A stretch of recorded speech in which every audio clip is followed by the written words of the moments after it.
Let me introduce you to Molly Ball. Molly Ball is Times national political correspondent.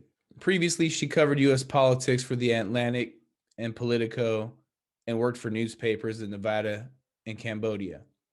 She is the author of Pelosi, a best selling biography of the first woman Speaker of the House. Obviously, a journalist coming from the left, um, a long time, correspondent for Time magazine. uh Miss Ball here completely exposed everything the left did that we've been claiming in this election. All these times you've been hearing me scream things about processes and things they did in the background over the year leading up to the election, in the previous year leading up to the election. You heard me speak of those, and the things I was talking about, she completely wrapped up for me, and she did it glowingly. She did it not from my side, like exposing all these things. She did it from the other side, accepting all these things happen, telling them to you in your face, and rubbing it in. They don't care. They don't even care anymore. There's no reason to run and hide anymore. What's going on here? So I wanted to jump on for a second here and show you what Molly Ball has beautifully written. Ms. Ball, I really appreciate the help you've provided to my case here, because you've laid it out better than I could have ever done. So if you don't mind, I'm going to read from Molly's beautiful article today. And again, I'm going to repeat. This is coming from someone on the other side, showing you the secret history of the shadow campaign that saved the 2020 election, that saved the 2020 election, right? Coming from the other side saying, thank God what I'm about to tell you right now occurred. Because if not, Orange Man might have won. So join me for as long as we possibly can get into here. I've read most of this thing, and man, the interest, it just keeps going. Hits after hits. Keep feeding them to us. Let's go. The secret history of the shadow campaign that saved the 2020 election. A weird thing happened. Look at Molly Ball, February 4th. So this was done on Thursday morning, early morning, released early morning Thursday. I woke up to this information today. Someone, came across this article and was like, look at this world. The next thing you know, it's flying across the internet. People on the right all sharing this with each other. And I want you guys to know that about this also, because every time I've told you, when we talk about election fraud, I didn't want to talk about election fraud and all the little things happening here and there. But what I did want to talk about was process things, why the judges threw things out, why cases weren't heard, why the cases that were supposedly heard went the way they did. It's hard for someone like me to be able to explain all that. Then it's a huge amount of information that I've gathered over this time, and I can't even regurgitate it because it's so damn much. But here's a damn good start. Molly wrote, a weird thing happened right after the November 3rd election. Nothing. The nation was braced for chaos. Liberal groups had vowed to take to the streets, planning hundreds of protests across the country. Right-wing militias were girding for battle. Stop right there. Notice the way the biased writing goes. Liberal groups had vowed to take to the streets, planning hundreds of protests across the country, sounding like a more peaceful idea of things. Right-wing militias were girding for battle. I've never even heard the word girding before. Right-wing militias were girding for battle. That sounds a lot more evil than planning hundreds of protests across the country. Okay, but do you understand the beginning paragraph here? A weird thing happened right after the election night. Nothing happened. That was weird. The nation was braced for chaos, she says. Liberal groups had vowed to take to the streets, planning hundreds of protests across the country. Right-wing militias were girding for battle, preparing for battle. In a poll before Election Day, 75% of 75% of Americans voiced concern about violence occurring. I remember we all felt that way. I remember I felt like, man, this is going to get bad. And I remember I said if Joe Biden wins, the right wouldn't be rioting in the streets if it happened, but if Donald Trump wins, then the left would be rioting in the streets. Well, surprisingly, the left won, and what happened? No rioting in the streets, like I said. So surprisingly to her, because all the evil right-wing people weren't out burning buildings down in the streets, right? Let's continue. Instead, an eerie quiet descended. As President Trump refused to concede, the response was not mass action by cricket. The response was not mass action, but crickets. When media organizations called the race for Joe Biden on November 7, jubilation broke out instead. As people thronged cities across the US to celebrate the democratic process that resulted in Trump's ouster. Well, you know what? Let's go back and highlight this for a second. Instead, it was quiet. President Trump refused to concede. The response was not a mass action, but quiet. When the media organizations called the race for Joe Biden on November 7th, jubilation broke out instead. Partying. As people thronged cities across the US to celebrate the democratic process that resulted in Trump's ouster. Well, you didn't see Republicans rioting in the streets, but you're damn lucky you didn't go the other way, because we would have been burning the whole damn thing down. And we would have been supported by every major media organization and major corporation in the country for doing it. But thank God, right? Thank God Trump didn't win. A second odd thing happened amid Trump's attempts to reverse the result. Corporate America turned on him. Corporate America turned on him. Hundreds of major business leaders, many of whom had backed Trump's candidacy and supported his policies, called on him to concede. To the president, something felt amiss. It was all very, very strange, Trump said on December 2nd. Within days after the election, we witnessed an orchestrated effort to anoint the winner, even while many key states were still being counted.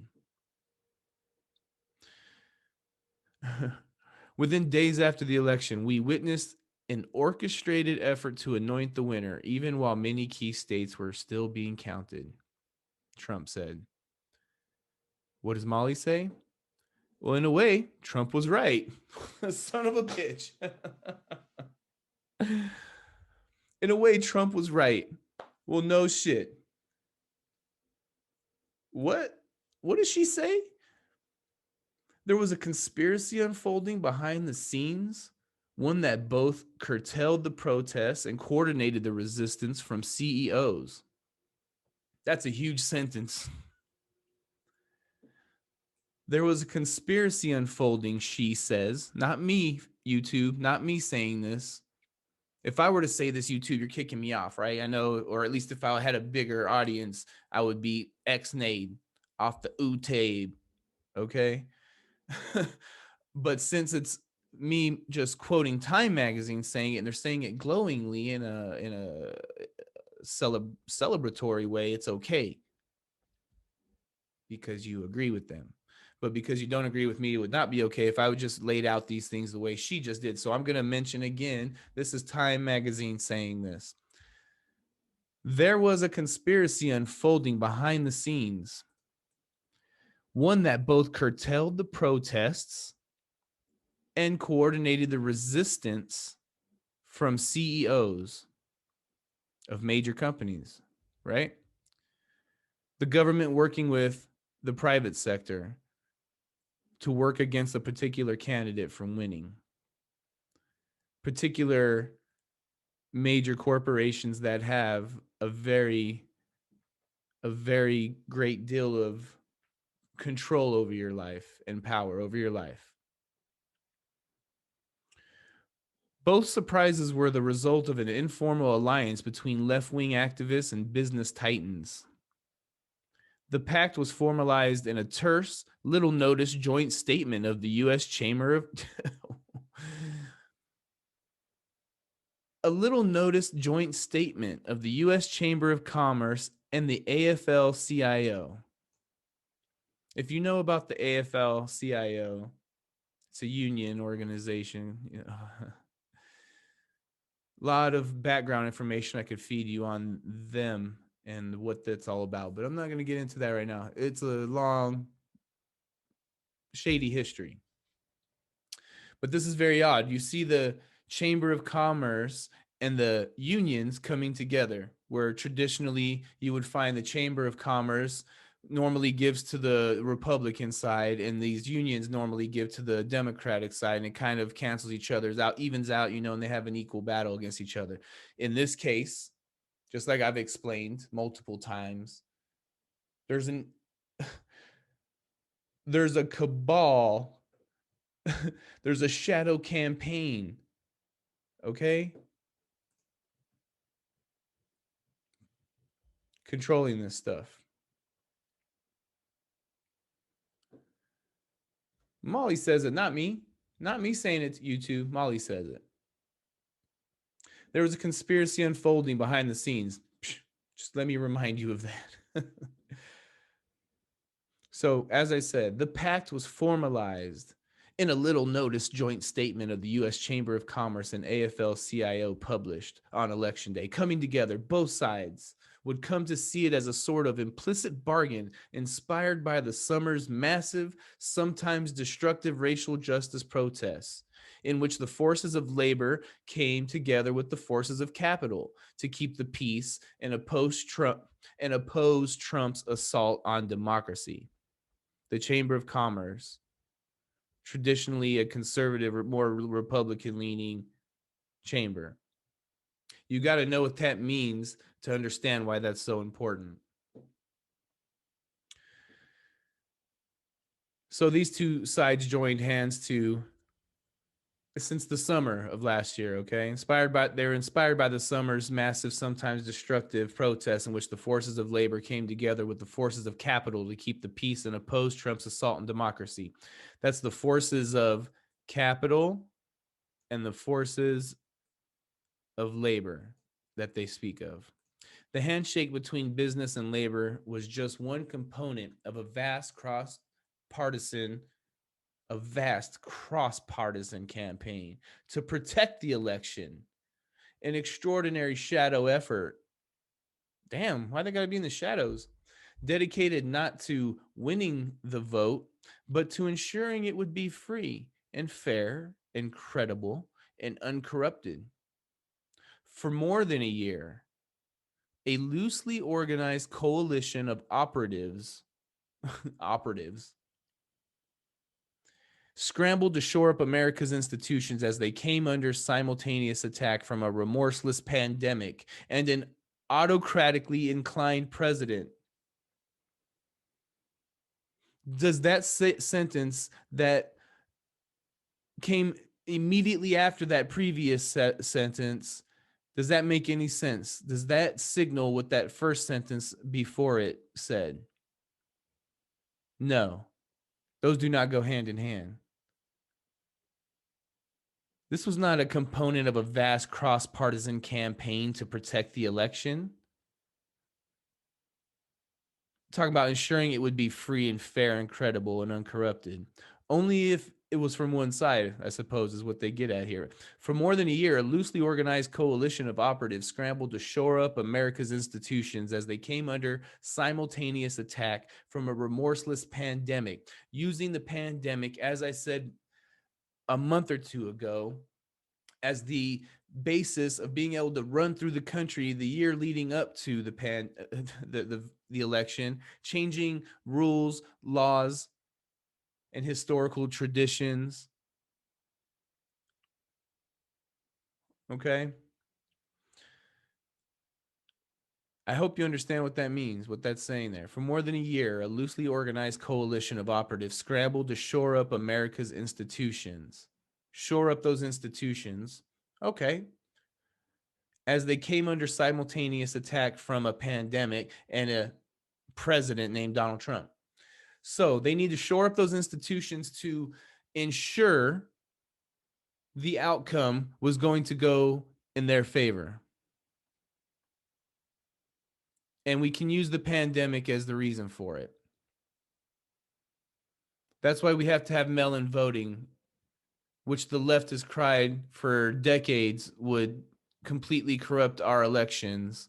if we ever turn to it. If they ever turn to mass mail-in voting, they're going to completely ruin. They argued that for decades. I could pull the articles up that this actual magazine I'm looking at right now, Time Magazine, wrote in 2012.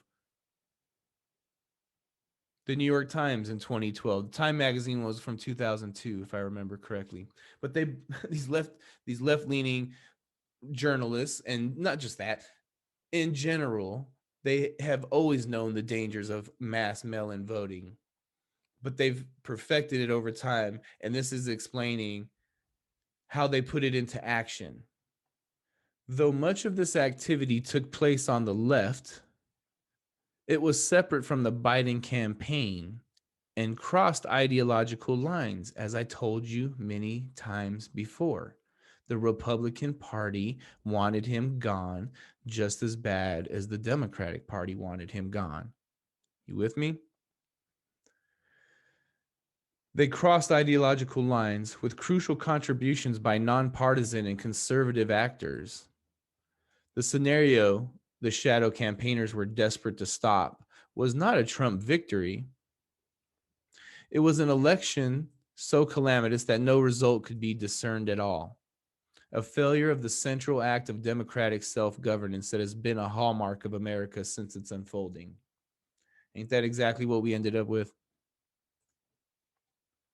Their work touched every aspect of the election. Their work touched every aspect of who are these people? They got states to change voting systems. This is what I've been talking about to the people I've been talking to about this stuff. If you guys understand what I've been saying all this time, she's saying it. They got states to change voting systems and laws and helped secure hundreds of millions in public and private funding. They went out and worked it, dude. They did it in a manner where it's not stealing if it's legal, right? If you change the rules to the game and you lose, it feels like you were playing a different game than the other side, doesn't it? They changed the rules in the game to favor their side. Now, maybe you would say, because I want to look at both sides of these things as I go about here, right? Maybe you would say, well, they changed the rules of the game, so it's still even for both sides, right? Both sides can go and do these things. No, everybody knows. Everybody knows. And Trump helped them that conservatives are going to go vote in person. Okay. And it's much easier to allegedly manufacture votes when you have millions and millions of random votes sent out into the community, ballots sent out into the community to be sent back, supposedly. Okay. This is deep.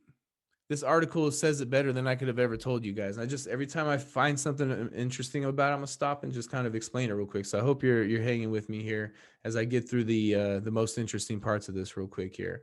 And I'll stop once it gets too far, but man, follow me along here, okay?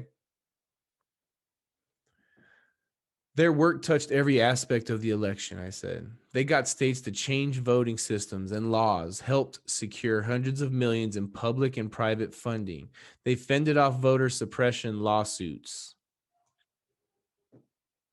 They fended off the lawsuits. Everyone always says, how come Trump how come Trump had Republican people defeating him in these courts and whatnot, which it wasn't as much courts per se. But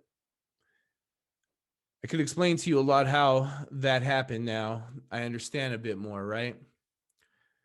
When it says they fended off voter suppression lawsuits, recruited armies of poll workers, and got millions of people to vote by mail for the first time. Okay, and we're back. Sorry about that, guys. I just got booted out the video session there somehow through my server. So please excuse me. Let's pick up where we left off. I was saying, how crazy is this part? Their work touched every single aspect of the election. They got states to change voting systems and laws and help secure hundreds of millions in public and private funding. They fended off voter suppression lawsuits, recruited armies of poll workers. Let's stop and talk about this for a second. Recruited armies of poll workers. I'm sure the secret bipartisan campaign that's up here in the top left corner hired very bipartisan armies of poll workers. I promise you that, guys. I know it was the Lincoln Project that probably funded this whole thing, but hey, cheers to you for knowing what the hell to do and how to do it and how not to let people stop you, right? Good job. How can it be illegal if you already changed the rules to make it legal?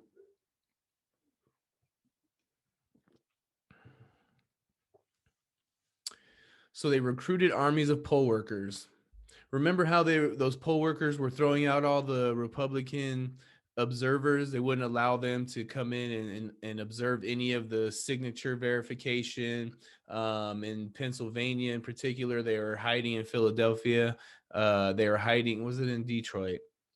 You keep getting Detroit and Philadelphia completely mixed up because all the shenanigans that were going on. For if any of you were watching the day of when they were kicking everyone out that was a Republican observer, allowing the Democrats to be involved, putting up all the poster board to cover the windows so they couldn't watch when the cameras were in there, and we saw everybody, all the poll workers cheering and chanting together as they kicked out Republican poll observers. But there's no fraud, guys. There's no proof, no evidence of fraud, just one tiny little thing after another that this lady is perfectly laying out for us. I'm going to continue on. They got millions of people to vote by mail for the first time. They successfully pressured social media companies to take a harder line against this disinformation. They successfully pressured social media companies to take a harder line against disinformation and used data-driven strategies to fight viral smears.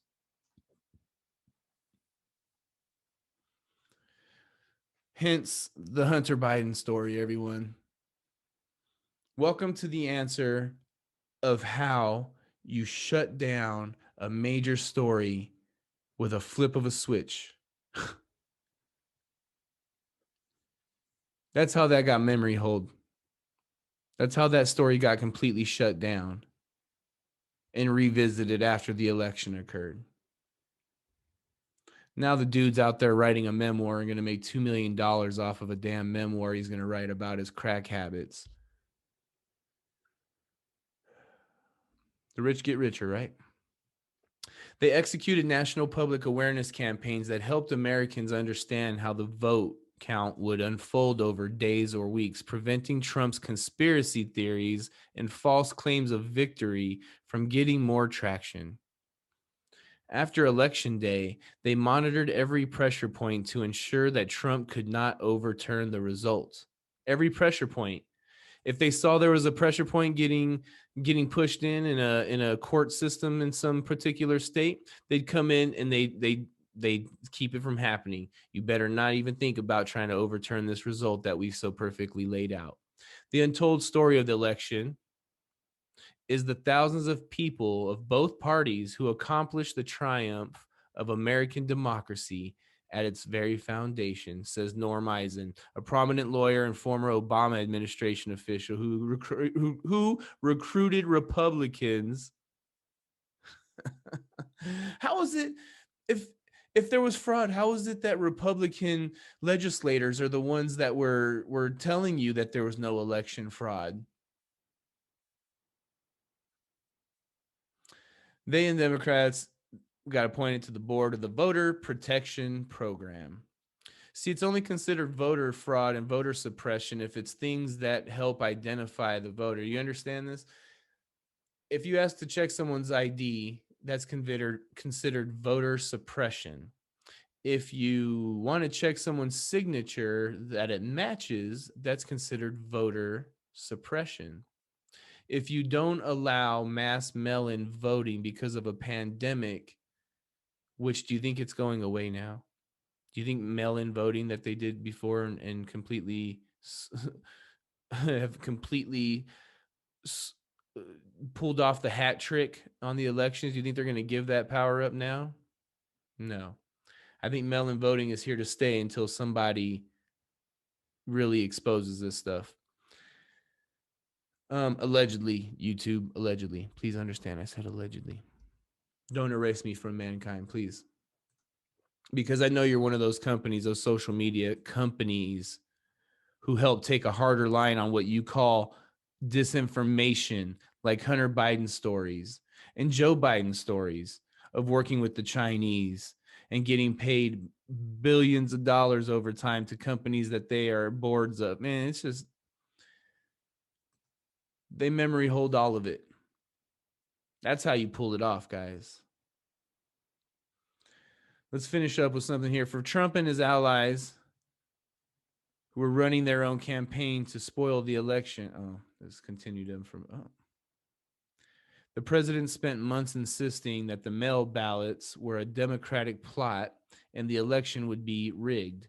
His henchmen at the state level sought to block their use, while his lawyers brought dozens of spurious suits to make it more difficult to vote. An, an intensification of the GOP's legacy of suppressive tactics that we just spoke of. Before the election, Trump plotted to block a legitimate vote count. And he spent the months following November 3rd trying to steal the election. He'd lost with lawsuits and conspiracy theories that I just told you all about, pressure on state and local officials, and finally summoning his army of supporters to the January 6th rally that ended in deadly violence at the Capitol. Emphasis on deadly violence at the Capitol. The democracy campaigners watched with alarm. Every week, we felt like we were in a struggle to try to pull off this election without the country going through a real dangerous moment of unraveling, says former GOP rep Zach Wamp. Womp, womp, womp. A Trump supporter who helped coordinate a bipartisan election protection council. So he was a Trump supporter who helped coordinate a bipartisan election protection council. We can look back and say this thing went pretty well, but it was not all clear in September and October that was going to be the case. What are you referring to, sir? What is it that you mean by that statement? What was it in September and October that you were afraid wasn't going to be the case? Because it was looking like the lawsuits were maybe that before the election was going to come was maybe going to go through. Maybe they had a chance of pulling something off of stopping these rules changes, because guess what, everyone? Because guess what? The Trump lawyers tried to stop these things before they happened. When they changed all the laws, they tried to prove how unconstitutional they were before the election came. I scream about it for the year leading up to the election, and they were in courts trying to keep the Democrats from changing all the rules, laws, and trying to keep them from controlling the flow of the flow of information as they did with the social media companies. So how did all those court cases not go their way? Well, because they ruled that there was no injury to you yet, President Trump, and all of you other people who are suing us, including Sean Parnell of Pennsylvania, running for a congressional district, who was suing the state, got it thrown out. You know why? Because nothing's happened to you yet. There's been no injury to you. There's no case to bring up because the election hadn't come yet. So they were told we're not going to rule on something that hasn't happened to you yet. There's been no injury. They call it this, and this is legal terms, right? There's been no injury to you. So there is no case. So we dismiss over and over again, thrown out. Now, after the election, you would think, well, they said I couldn't stop it before the election, so that's why it staved off for a while. The talk of it stopped for a while leading up to the election, because there was nothing. They lost on all these cases September and October, this man points out. And once the Trump lawyers started trying to do something after the election occurred, guess what? They were told they were going to be thrown out due to laches. Laches are a legal term for, guess what? You're too damn late. So you couldn't sue before the election. You couldn't sue after because time had expired, they said. So I wondered what they had no time to gather the evidence. They don't get any time to gather any kind of evidence to present to you for their case. So they took whatever time they could, I guess, and once they presented it, they were thrown out due to expiration of laches. These are the type of things when they say this election was rigged, it doesn't necessarily have to mean that it was illegal. Okay? The election was rigged, and I say that with a confidence in my voice because I learned all these things that have struggled to lay out on video over this time and hesitate to do so because of the fact of my employment and my family and being afraid of the mob, which is ridiculous, but it's a real fear. You know, I told everyone I didn't vote for Donald Trump in 2016 because I wasn't going to put my name on that. I remember feeling that way back then. I wasn't going to put my name on that. They might come looking for me one day thinking I voted for this man, and they have a list somehow and they're going to come tracking us down. I remember saying that in 2016. And look where we're at now in 2020, where I did vote for him and put my name on paper and on video and have stated it publicly over and over again. Whereas in 2016, I wrote in Ted Cruz's name because I detested Donald Trump so badly. By 2020, I supported him so greatly. I voted for him and I've put my name on that. And now what? We got the gulags coming for us. We got major companies coming for us because of it.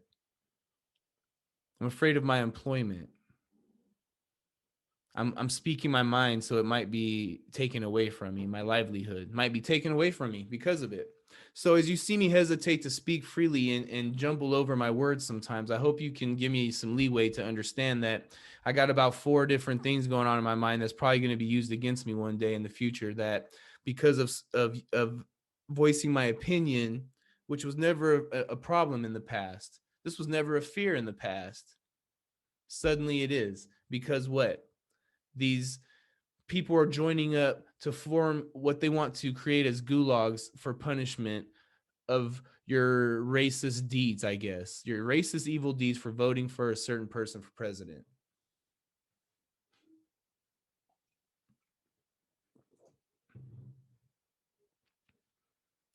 This is the inside story of the conspiracy. They use the word conspiracy, y'all.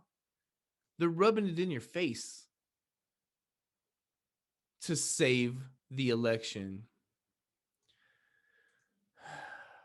Okay, Molly says, this is the inside story of the conspiracy to save the 2020 election. Based on access to the group's inner workings, never before seen documents and interviews with dozens of those involved from across the political spectrum, supposedly, it is the story of an unprecedented, creative, and determined campaign whose success also reveals how close the nation came to disaster. Every attempt to interfere with the proper outcome of the election was defeated. And they had paid lawyers to do it with, very high dollar lawyers, says Ian Basin, co-founder of Protect Democracy, a nonpartisan rule of law advocacy group. But it's massively important for the country to understand that it didn't happen accidentally. The system didn't work magically.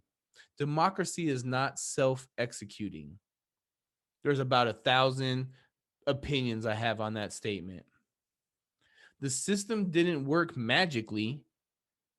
Democracy is not self-executing,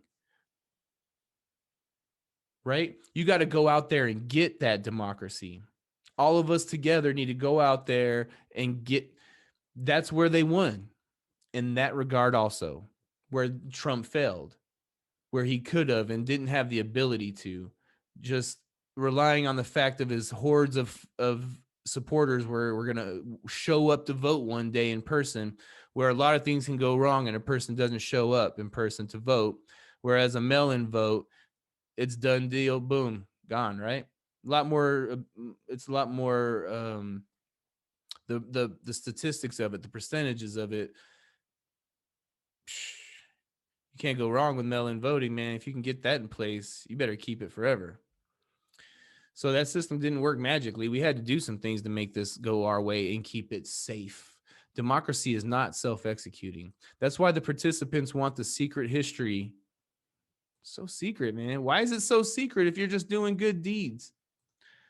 Of the 2020 election told, because they want to rub it in your face. That's why. Even though it sounds like a paranoid fever dream, no, it sounds like you're telling us the truth of what they did. You're trying to kind of make it sound like it was a fair, even-handed thing. When we all know the Republicans wanted, there's certain sector of Republicans that wanted Trump gone just as bad as the Democrats did. A well-funded cabal. That's what it sounds like. It sounds like a paranoid fever dream. A well-funded cabal of powerful people ranging across industries and ideologies, working together behind the scenes to influence perceptions, change rules and laws,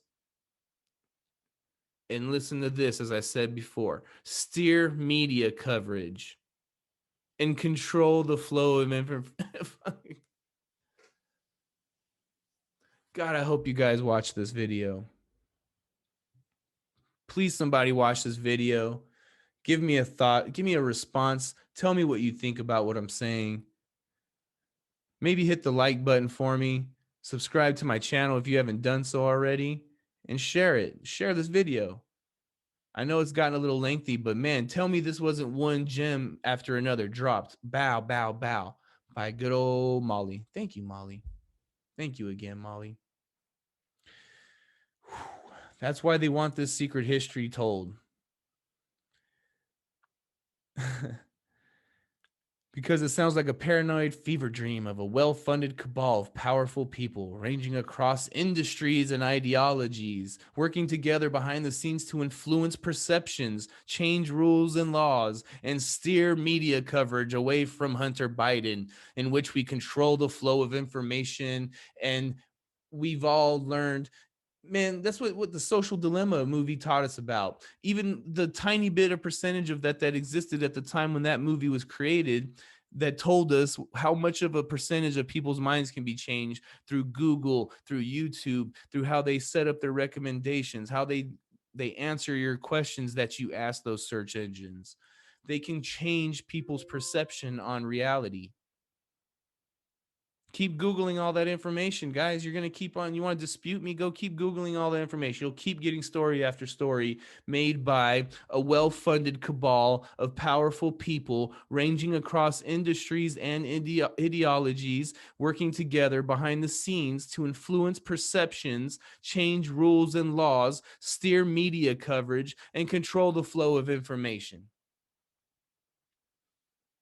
They were not rigging the election, she says. They were fortifying it. That's how we're going to get away with this. They were fortifying the election. It sounds a hell of a lot to me like they were making sure it goes in one direction to me.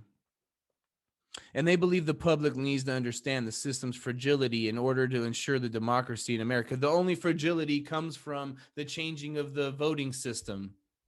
What fragility are you alluding to? I promise you, if she answered my question, she would say the fact that you want to check people's identification and you want to do systematic signature verification. That's going to be her ridiculous answer to that question.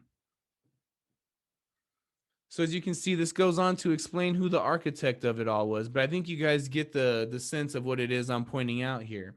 But you can see they're going to go into AFL-CIO talk. There's so much. There's so much to this stuff, guys. What is this? A group of liberal strategists he brought together in the early 2000s. Oh my God, I got to get into this. If you guys, this is so interesting. If you're going to stick into this with me, please listen in. Sometime in the fall of 2019, Mike Podhorzer became convinced the election was headed for disaster. That Trump was going to win. That's the only thing you can take from that. I don't care what you say. I understand what you mean by that, sir. This was not his usual purview. For nearly a quarter century, Podhorzer, senior advisor to the president of this labor union, the nation's largest union federation, has marshaled the latest tactics and data to help its favored candidates win elections. He himself has marshaled the latest tactics and data to help its favored candidates win elections for all those years, for nearly a quarter century. Unassuming and professorial, he isn't the sort of hair gel political strategist who shows up on cable news. Among Democratic insiders, he's known as the Wizard. This dude is the damn Wizard of Oz behind the whole thing. And he's behind some of the biggest advances in political technology in recent decades. A group of liberal strategists he brought together in the early 2000s led to the creation of the Analyst Institute, a secretive firm that applies scientific methods to political campaigns. He was also involved in the founding of Catalyst, the flagship progressive data company. I'm sure this dude wanted a free and fair election. I promise you they're going to tell us he did right here. The endless chatter in Washington about political strategy, he believes, has little to do with how change really gets made. My basic take on politics is that it's all pretty obvious. If you don't overthink it or swallow the prevailing frameworks whole, he once wrote, after that, just re- just relentlessly identify your assumptions and challenge them. Podhorzer applies that approach to everything. When he coached his now, okay, I'm done. I'm done. I hope you guys see where I'm going with this. I'm gonna see. Does this finish off anytime soon? They're breaking him down, man. He's just a courageous person, Todd Podhorzer. Horzer. Trump's election in 2016, credited in part to his unusual strength among the sort of blue collar white voters who once dominated them, prompted the unions prompted Podhorzer to question his assumptions about voter behavior. He began circulating weekly number crunching memos to a small circle of allies and hosting strategy sessions in DC. But when he began to worry about the election itself, he didn't want to seem paranoid. It was only after months of research that he introduced his concerns in his newsletter in October. I want to hear what his reasons for being concerned are. The usual tools of data analytics and polling would not be sufficient in a situation where the president himself was trying to disrupt the election, he wrote. How is he doing that? Most of our planning takes us through election day, he noted, but we are not prepared for the two most likely outcomes: Trump losing and refusing to concede, and Trump winning the electoral college despite losing the popular vote by corrupting the voting process in key states. We desperately need to systematically red team this election so that we can anticipate and plan for the worst we know will be coming our way. My God, dude. This is read straight out of a damn Orwellian book. The Alliance. Are they going to go into how they got all these Republican politicians to? Whew. This is a deep read, guys. Look at this little bar over here. It's got a long way to go. I'm just gonna leave it at that, you guys, and tell you that I'm gonna continue on reading the story, but I'm not gonna keep you for it because now I'm just basically breaking down as I'm reading along with you guys to understand the actual deep context. Man, you know how much information in here of this is there's gonna be. I know you may want to say to me that it was just people trying to make sure that Trump didn't steal the election himself by defrauding it in key states. It's part of it, man. This is all part of the plan. It's obvious. Unless you're not paying attention or you are deeply, deeply biased in your opinion and you can't see through the weeds, you unless you're that person, you have to come to the conclusion that this thing is it was at least the rules of the game were changed, okay? They created a situation where one football team, since the Super Bowl is coming up this weekend, they're creating a situation where one football team receives the football and they got to get a first down. They need 10 yards to get a first down every time, right? But the other team, they only got to get 1 yard to get a first down. But hey, don't complain about it. and stop your damn claims of fraud. You know, I made that 10 yards. I made that 2 yards. I made that 2 yards. I get a first down because Commissioner Roger Goodell told us that he changed it last week because he knew we had a great running game. We could just run the ball game, you know, and just win this damn thing. That's my analogy of the week, guys. I hope you enjoyed, and hopefully you can leave me a like on YouTube. And I hope you guys have a happy Friday and enjoy this beautiful weekend with your families and loved ones. And I hope somebody gets together for a damn Super Bowl. We're all stuck in this house still, guys. We're all stuck in this house. 15 days to slow the spread. And here we find ourselves. Anyways, been a pleasure. Good night, everyone.